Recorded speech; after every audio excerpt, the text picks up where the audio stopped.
and basketball analysis with over 70 years combined experience. This is the Bob Ryan and Jeff Goodman podcast. NBA, some college, a little bit of everything. You know, what can I say? But it wasn't going to happen here with him.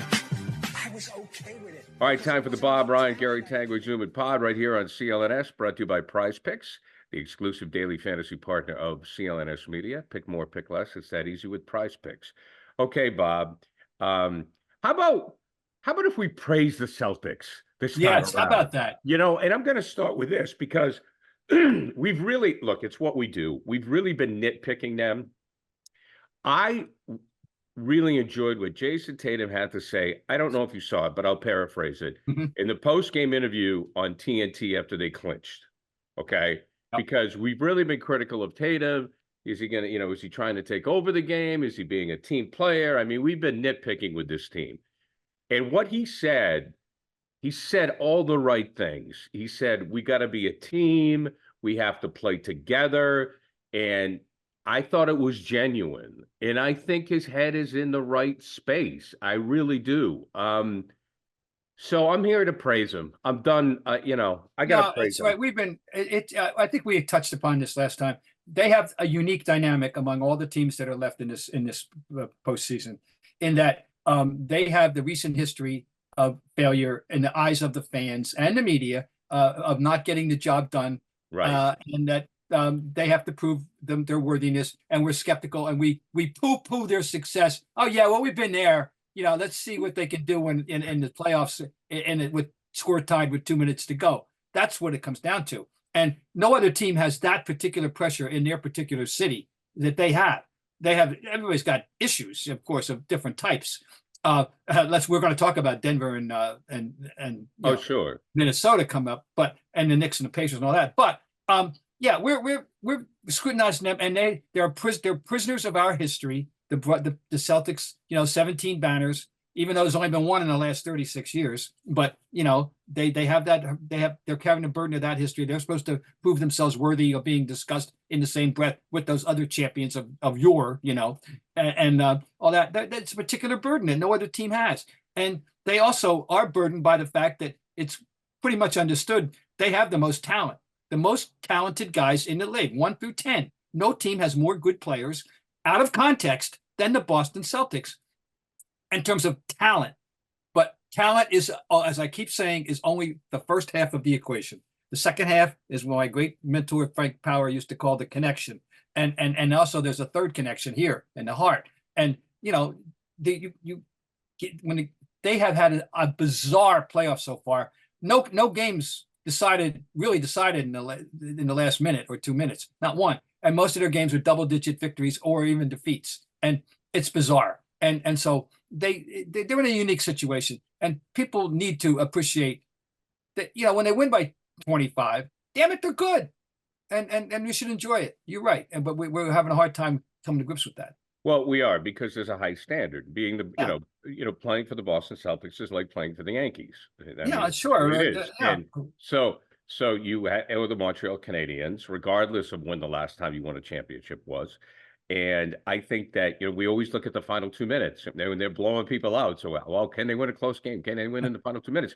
We have seen samples of Jason Tatum. We talked about it, driving to the hoop, dishing, giving the Tatum. We have seen examples of them improving and doing the less pound the drip ball into the floor for 15 seconds and do an off-balance shot. We've seen examples of them improving in that area. Yeah, we have. And let's remember that they're playing without a very important component that we assume will be present in the finals, that gives them yet another dimension that they could rely on, right, in Porzingis. They're sure. playing without Porzingis. And look how well they're doing without him, in terms of these margins of victory. It's not getting its proper appreciation. I just heard on the radio, fellow CLNS teammate Cedric Maxwell on with Fred and Hardy from 98.5 The Sports Hub. And I'm going to steal a portion of that interview. But Max talked about, and you can appreciate this, Max talked about Jaylen Brown becoming, and I say this in a positive way, a nasty player, in that he's got some of that grit in him, and Max says every team needs that. Well, we've said we wonder where we used to it used to be existing in the heart and soul of Marcus Smart. That was the guy that people Right. say, all right, he's gone, and good for taking the good and the bad with him, and he's gone. And you're right. Now you do need some grit in there, and in the old And days. nasty's maybe not the right word. I mean it in a No, positive way. Grit, toughness. Yeah. It's what it is. It's the Draymond Green good part of Draymond Green that we're talking about, Correct. not the jackass part, not Right. the Right. but yeah no it's a very welcome component. See, I'm for someone who resists definitive labels about what you must have to win, how many great players, how many of this, how many of that. No, there's different formula, but certain things but I do think that's one thing that's a very welcome addition, is when you have someone like that. And I think he does. He's got the body for it. He's got the IQ intelligence. He's a very bright person who I predict will have a future outside of basketball when he's done. And he's got that great. I love, by the way, this little thing about he and Tatum and the whacking. He's still Tatum gave it that sudden row shot the other day that he wasn't ready for, and now he tried to give one back to Tatum, and it wasn't hard enough. He said, I still owe him one. I love all that. No, he's assuming the mantle of that kind of leadership. And even though, we know that technically speaking, the best player is Tatum, and you just alluded to Tatum's maturing process. They are maturing together and they're not the same person. And, they shouldn't have to be the same person. That the fact is they can be a good compliment with an elementary pair. Wasn't that a big discussion for so long? Can they play together? Can they, well, I think we've settled that, Well, and we have settled that. And if we see Jalen, assuming this role, then you look at the situation and you say, and I don't know if this is accurate, but you just look at it and you go, one can't win without the other. You know what I mean? Where and we don't know if that's the case yet, but we've seen great duos, we've seen great trios where you've had two great players, but they're different in their own way, and one can't win without the other. Well, most recent exhibit A was in 2009, the year after they won the championship, when Garnett wasn't there. Right. And Pierce was still a great player, and Allen was still a great player, but they needed everybody. And that they were even better technically in 2009. They were in 2008, but they didn't have their guy in the playoffs. They didn't win. Yeah. So yeah, I mean, but anyway, I think I like the discussion that we need to, accentuate the positive here and let's put the negative on this back burner. Real quick, Max told a story again on Tetra and Hardy where Red said to him after Max's number was Red alive when Max's number was retired? I can't remember. Oh yeah, sure. Okay, I don't remember. Fine. Yeah. But he goes, yeah, but you're no Paul Silas. No, very different player. Very different player, but Max is no Paul. I mean, we love Paul Silas, but I mean, come on. But Max is like, what do you have? No Paul Silas. All right, we move on. Yeah, I cannot figure out what the hell is going on with the Nuggets. At the time of the recording, it's at 3. It seemed like the Nuggets had rallied. They were going to just sweep and win, and then they get blown out. We're all knotted up. No, well, we're not blown out. Just blown out, and there's unbelievable blowout. 45, 105, 70 to 70. My strikes God. Me. No, I don't know what I thought we had it settled, that they had figured it out.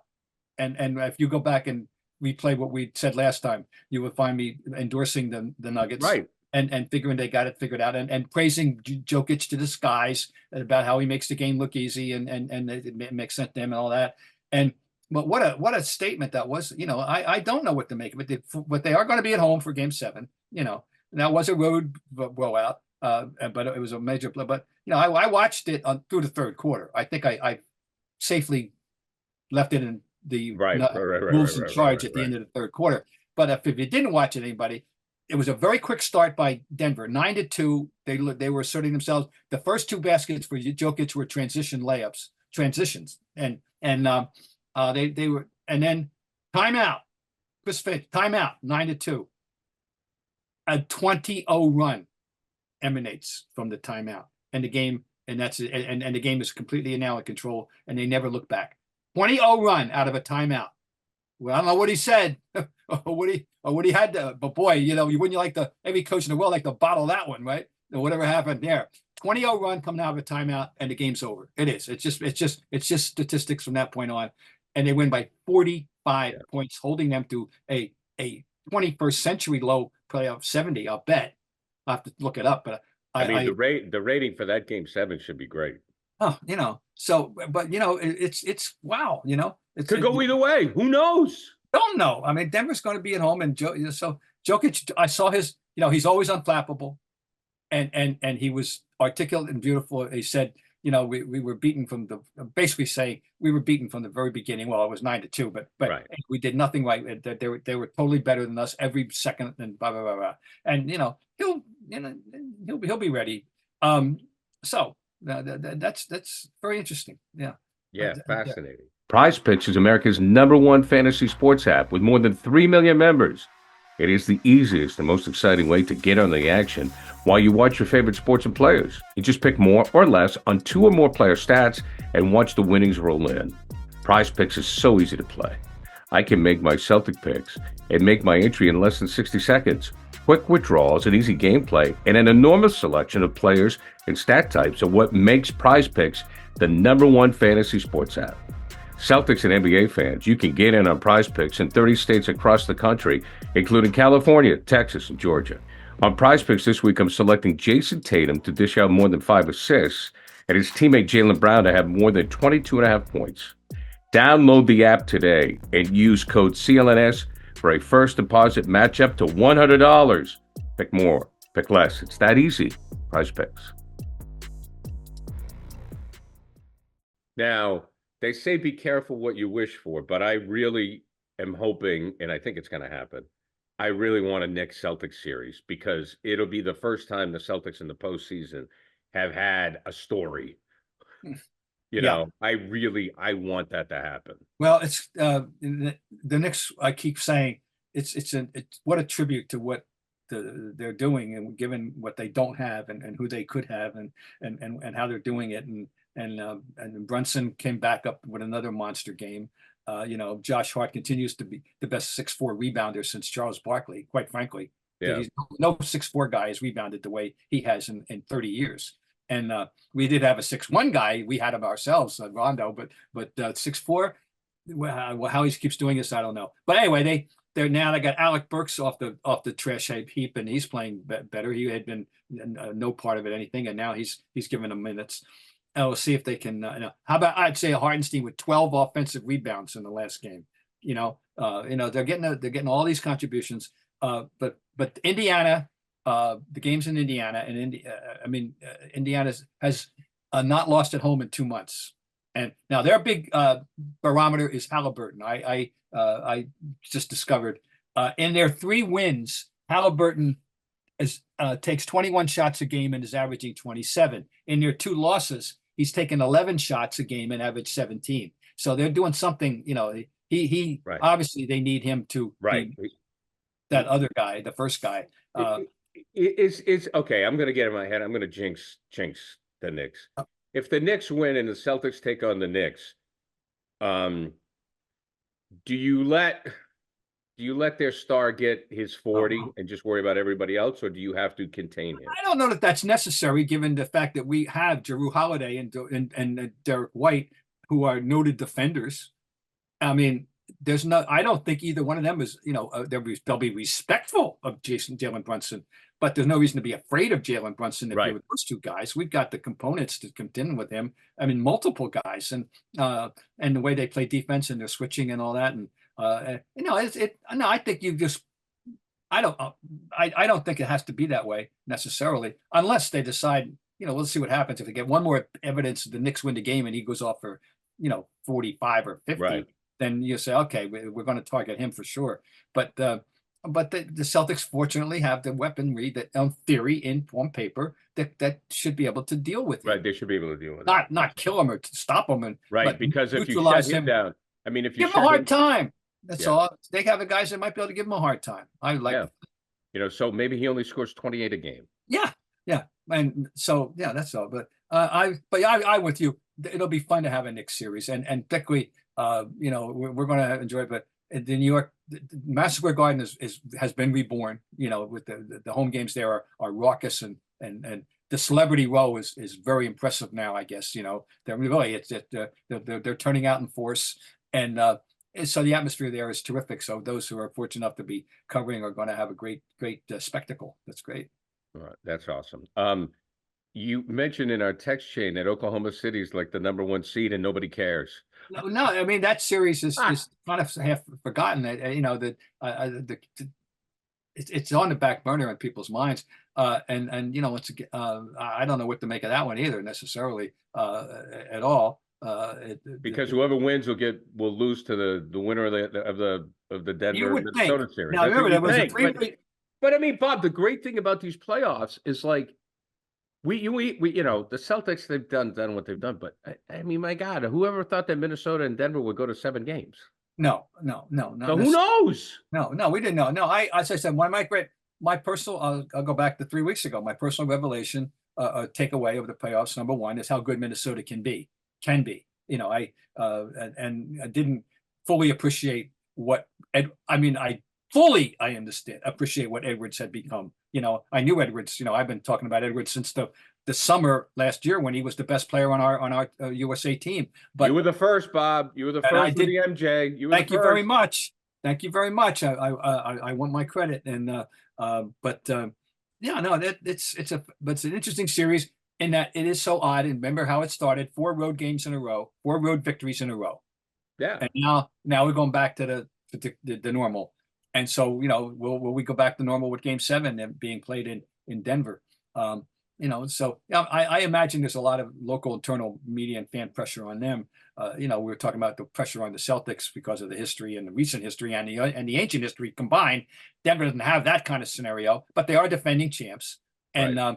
And people will have, I'm sure, a very high expectation for them. There's that.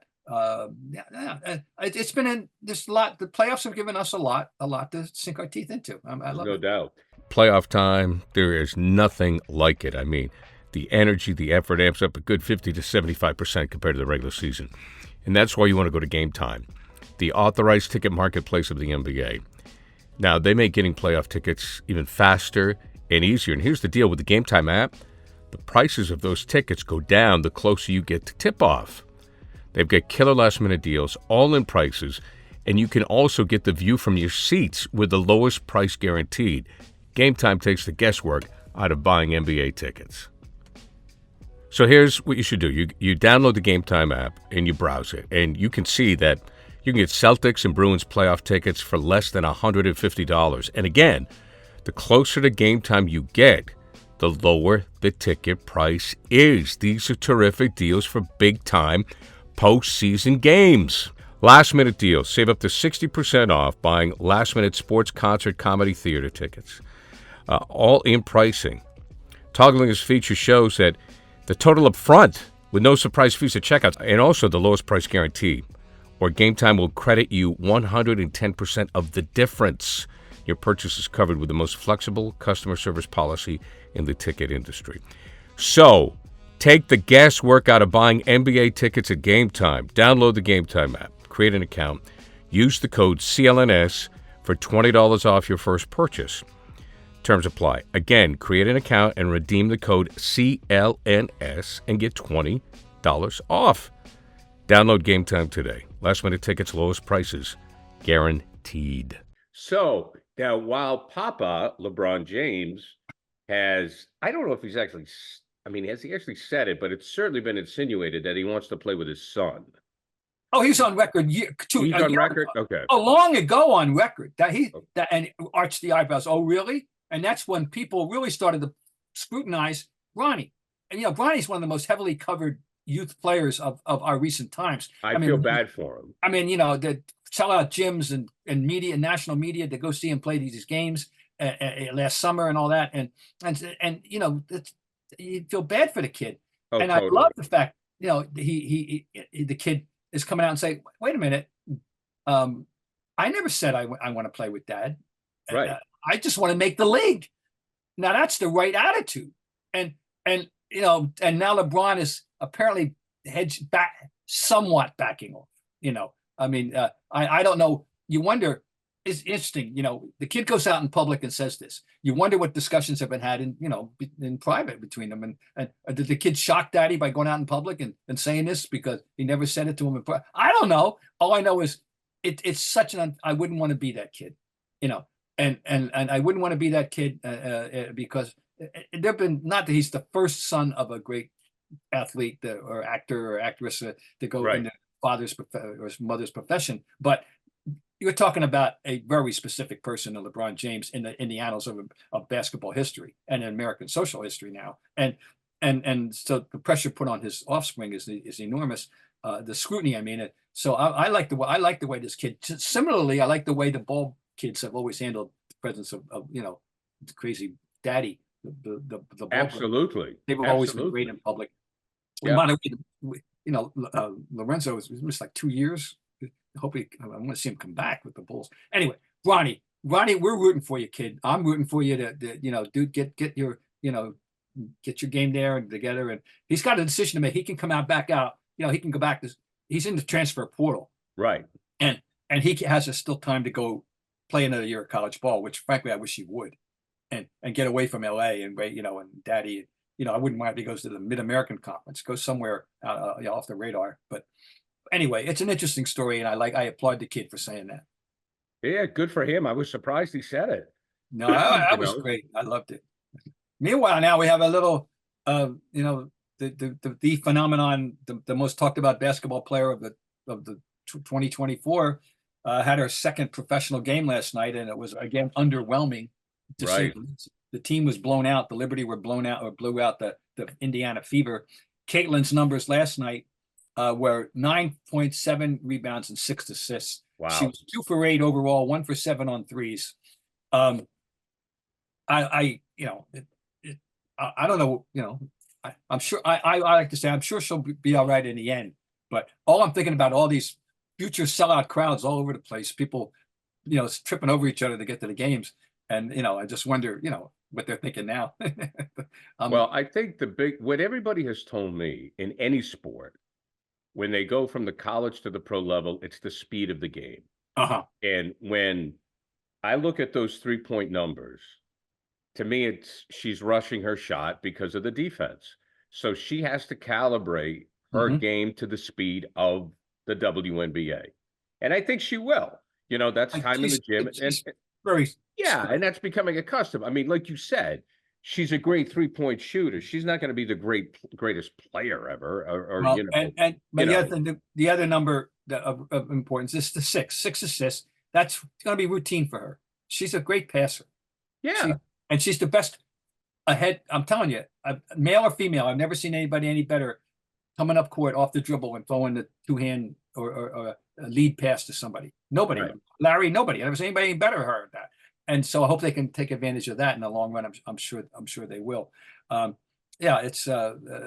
But anyway, she's under great scrutiny, and I think she seems to be handling it very well. Oh, I just want to say, playing up what you said, an aha moment here for me. When I went to my very first WNBA game, was in Los Angeles a number of years ago, and I'm sitting in the first row behind the basket. Michael Cooper was coaching the team. I think that's what, and Lambier was coaching the other team. I think one of them. Right. Yeah, you're right. And I was struck. I could feel the power, and you could feel the feel. You know how you feel. Sure. I was amazed by the physicality and the presence and the speed and the force of their game. You wouldn't, they're girls. No. These are grown women, and they're athletes, and they're talented, and they're competitive, and I'm telling you, I was really, really, really impressed with the feel of going to a WNBA game, and I wasn't prepared for that. And I'm telling anybody, if you do go, you're gonna see something that's very well worth seeing. Yeah, I mean, it's just like when you take a look at the NBA, and people, so many times, I think people underrate what it takes to be a professional athlete. Like I'll use Brian Scalabrine as an example. I mean, Scal has always been, he's had a great personality, does a great job doing the games, but he's at the end of the bench for the Celtics, and and he did they did at Tetra and Rich, they did a one-on-one thing where he took on like 10 guys who had played college ball. He smoked them all. I mean, he just dismantled them. So we underrate what it takes to get in the league. And it's the same thing for the women. It's like, you got to be one of the 300 best players in the world. Women, it's whatever the number is. Much more selective because of the fewer teams. It is really right. So it's hard. 200. You're going to be one of the best 200 players in the world. It's hard to make a WNBA team, and they are, they're talking gradual expansion, and we know it's coming, but still, it's hard. Oh no, their world is very different, and they, now that's why they need the European circuit. But anyway, you're absolutely right. They're very selective. No, you're right. That's the Scalabrinis of the world.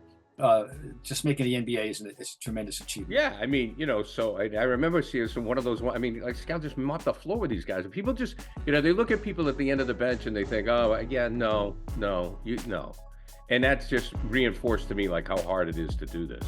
Robert, you have a good weekend. Yes, Always sir. a pleasure. We will catch up next time. All right, very good.